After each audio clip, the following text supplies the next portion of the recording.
Sa video na ito ay pag-uusapan po natin ang mainit na issue na kinakaharap ngayon ng Pi Network.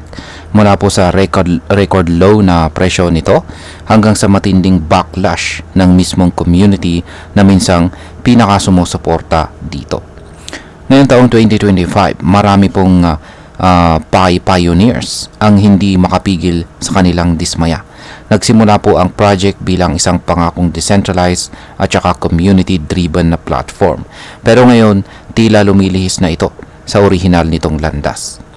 Kaya, yan po ang siyang ating pag-uusapan sa video na ito. Pero bago po tayo magpatuloy, ay pakibasa na lamang po ang disclaimer dito sa ibaba ng ating screen. Yan, ano nga ba ang nangyayari sa Pi Network at bakit maraming users ngayon ang dismayado? Yan, itong April 3, 2025, isang malaki pong grupo ng Pi users mula sa bansang Turkey. Yan, yan po yung tinatawag po silang Pi Network Turkey. Yan, at sila po ang pinakamalaking community group sa rehiyon. Yan, sila po ay naglabas ng public statement na nagsasabi ng kanilang pagkadismaya.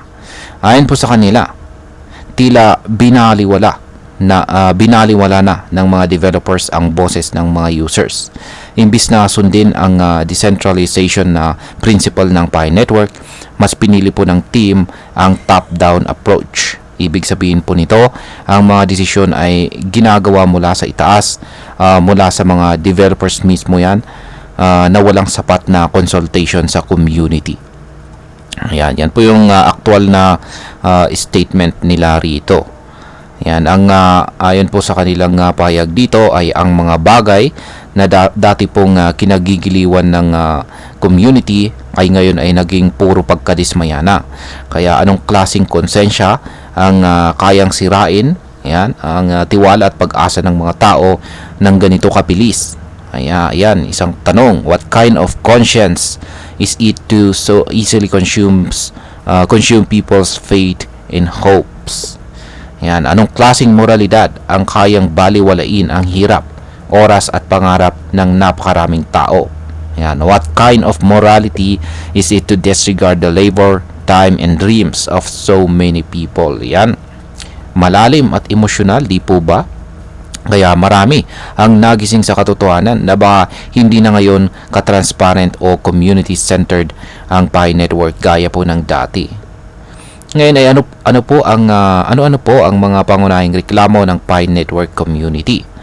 Yan, una po sa binanggit ng grupo ay ang indefinite delay ng Open Mainnet launch.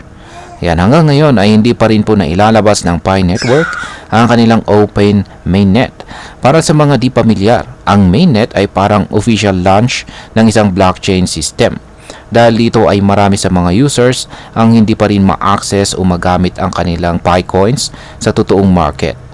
Pangalawang binanggit po ng grupo ay ang lack of transparency sa finances at saka partnerships.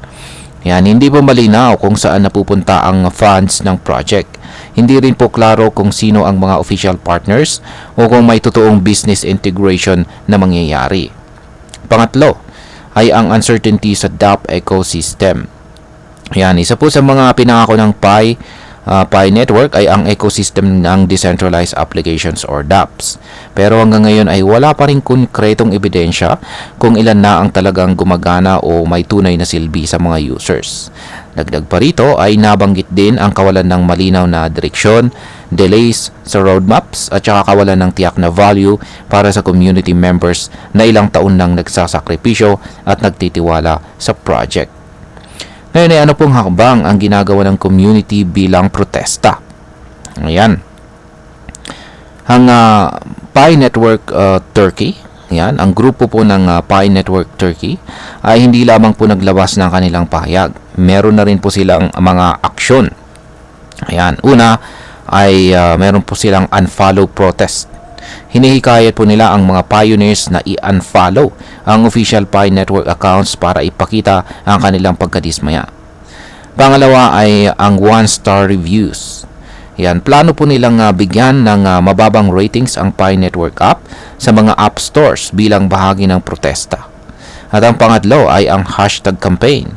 Gagamitin po nila ang hashtag Pi Network Protest sa social media para palakasin ang boses ng community. Malinaw po ang mensahe. Hindi sila tatahimik hanggat walang pagbabago o kahit man lang malinaw na paliwanag mula sa Pi Core team. Ngayon ay gaano na kalala ang pagbagsak ng presyo ng Picoin ngayon? Ayon po sa CryptoSlate, noong April 3 lang ay bumagsak ng 14% ang halaga ng Picoin sa loob lamang ng isang araw. Sa kasalukuyan ito na po ay naglalaro sa presyong 0.50. Yan ang pinakamababang presyo nito simula nang ito ay ma-launch. Kung ikukumpara po ito sa peak price nito noong February 26, bumaba na po ito ng mahigit 80%, kaya ouch. Ayon sa ilang analyst, isa sa mga dahilan ng pagbagsak ay ang token unlocks. Sa buwan na ito pa lang ay halos 120 million na Picoins ang ilalabas sa market. Katumbas po yan ng halos $62 million. Sa kabuuan ay meron ng 4.9 billion na Picoin ang na-distribute at may 1.54 billion pa ang paparating sa susunod na buwan. Kapag masyado pong maraming Picoins ang pinapalabas ng sabay-sabay, bumababa po ang value nito dahil dumadami ang supply pero kulang ang demand. Ngayon ay totoo bang nagagamit lang ang Pi Network para sumakay sa Web3 hype? Yan, ito po ang isa sa mga masakit na tanong na kinakarap ngayon ng project. Sa umpisa, binenta ng Pi Network ang ideya na everyone can mine crypto using their phones. Mura, accessible at saka decentralized.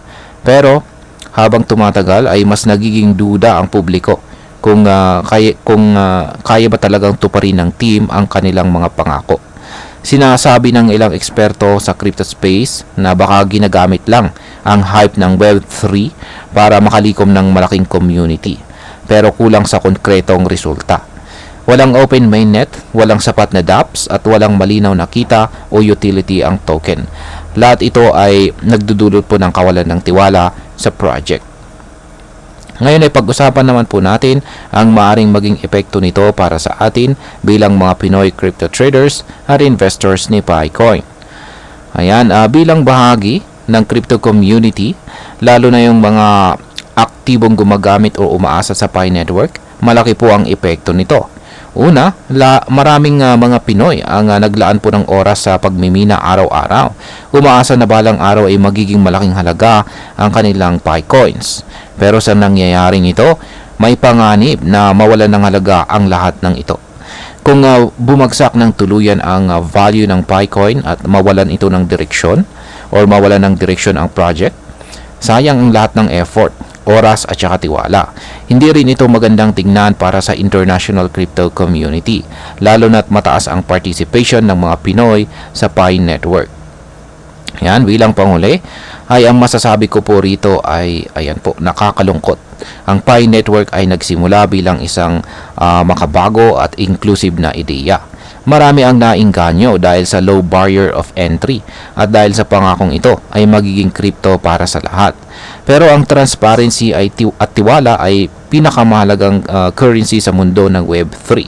Kung wala nito, kahit gaano pa kaganda ang ideya, hindi po ito uubra. Ang mga developers ng Pi Network ay dapat makinig sa kanilang community. Dapat po silang magbigay ng malinaw na roadmap, magpakita ng tunay na utility ng token at panagutan ang mga pangako nila noon pa.